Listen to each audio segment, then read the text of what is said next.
ಸಾರ್ವಜನಿಕ ಆರೋಗ್ಯದ ಹಿತದೃಷ್ಟಿಯಿಂದ ಕರ್ನಾಟಕ ಸರ್ಕಾರವು ರಾಜ್ಯಾದ್ಯಂತ ತಂಬಾಕು ಮತ್ತು ನಿಕೋಟಿನ್ ಹೊಂದಿರುವ ಉತ್ಪನ್ನಗಳ ಮೇಲೆ ಕಟ್ಟುನಿಟ್ಟಿನ ನಿಷೇಧ ಹೇರಿದೆ. ಆರೋಗ್ಯ ಮತ್ತು ಕುಟುಂಬ ಕಲ್ಯಾಣ ಇಲಾಖೆಯ ಆಹಾರ ಸುರಕ್ಷತೆ ಮತ್ತು ಔಷಧ ಆಡಳಿತ ವಿಭಾಗವು ಈ ಕುರಿತು ಅಧಿಕೃತ ಪತ್ರಿಕಾ ಪ್ರಕಟಣೆ ಹೊರಡಿಸಿದೆ. ಆಹಾರ ಸುರಕ್ಷತೆ ಮತ್ತು ಗುಣಮಟ್ಟ ಕಾಯ್ದೆ ಹಾಗೂ ಆಹಾರ ಸುರಕ್ಷತೆ ಮತ್ತು ಗುಣಮಟ್ಟ ಮಾರಾಟ ನಿಷೇಧ ಮತ್ತು ನಿರ್ಬಂಧ ನಿಯಮಾವಳಿ ಅಡಿಯಲ್ಲಿ ಈ ಆದೇಶ ಹೊರಡಿಸಲಾಗಿದೆ. ರಾಜ್ಯದ ಎಲ್ಲ ಜಿಲ್ಲೆಗಳಿಗೂ ನಿಷೇಧ ಅನ್ವಯವಾಗಲಿದೆ.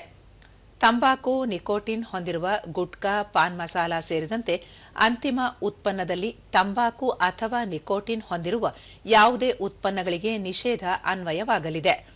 ನಿಷೇಧಿತ ಉತ್ಪನ್ನಗಳ ತಯಾರಿಕಾ ಘಟಕಗಳು, ಶೀತಲ ಸಂಗ್ರಹಾಗಾರಗಳು, ಸಗಟು ವಿತರಣಾ ಕೇಂದ್ರಗಳು, ಜಿಲ್ಲೆಗಳ ನಡುವೆ ಸಾಗಣೆ ಹಾಗೂ ಚಿಲ್ಲರೆ ಮಾರಾಟ ಮಳಿಗೆಗಳ ಮೇಲೂ ಅಧಿಕಾರಿಗಳು ನಿಗಾ ಇರಿಸಲಿದ್ದಾರೆ.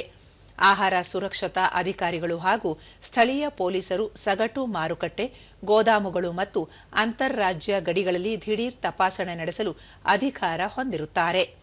ಆದೇಶ ಉಲ್ಲಂಘಿಸಿ ನಿಷೇಧಿತ ಉತ್ಪನ್ನಗಳನ್ನು ತಯಾರಿಸುವುದು, ಸಂಗ್ರಹಿಸುವುದು, ಸಾಗಿಸುವುದು ಅಥವಾ ಮಾರಾಟ ಮಾಡುವುದು ಕಂಡುಬಂದಲ್ಲಿ ದಾಸ್ತಾನು ವಶಪಡಿಸಿಕೊಳ್ಳಲಾಗುತ್ತದೆ. ಸಂಬಂಧಿತ ಪರವಾನಗಿಯನ್ನು ರದ್ದುಪಡಿಸುವುದರ ಜೊತೆಗೆ ಆಹಾರ ಸುರಕ್ಷತೆ ಮತ್ತು ಗುಣಮಟ್ಟ ಕಾಯ್ದೆ 2006ರ ಅಡಿಯಲ್ಲಿ ಕ್ರಿಮಿನಲ್ ಕ್ರಮ ಕೈಗೊಳ್ಳಲಾಗುತ್ತದೆ.